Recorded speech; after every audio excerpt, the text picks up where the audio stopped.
أيها الإخوة، فعلا أيها الإخوة، الشعب العربي شعب واحد، والجيش العربي جيش واحد، ولن يفرق بيننا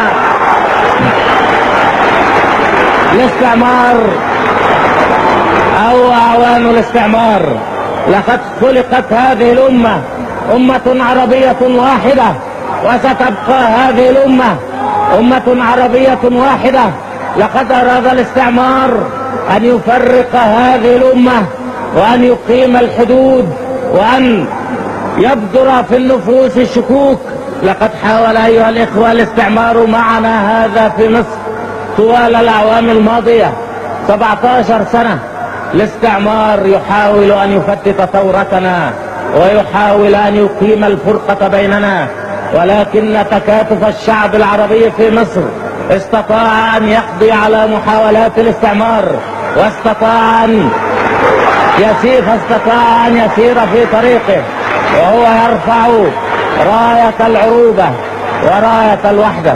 سيحاول الاستعمار وسيحاول أعداءكم أن يبثوا بينكم الفرقة، وأن يشنوها عليكم الحرب النفسية. لم يستطيعوا حينما قامت ثورتكم أن يتدخلوا أبدا، ولكنهم لن يتوانوا عن العمل على إخضاعكم مرة أخرى وتكبيلكم كما كبلوكم في الماضي. ولكن هذا الشعب الذي رأيته بالأمس وهو يمثل القوة والعزم والتصميم، وهذا الشعب الذي أراه اليوم وهو يقول شعب عربي واحد، سيستطيع بإذن الله أن يقضي على كل محاولات الاستعمار، سيستطيع بإذن الله أن يقضي على الحرب النفسية،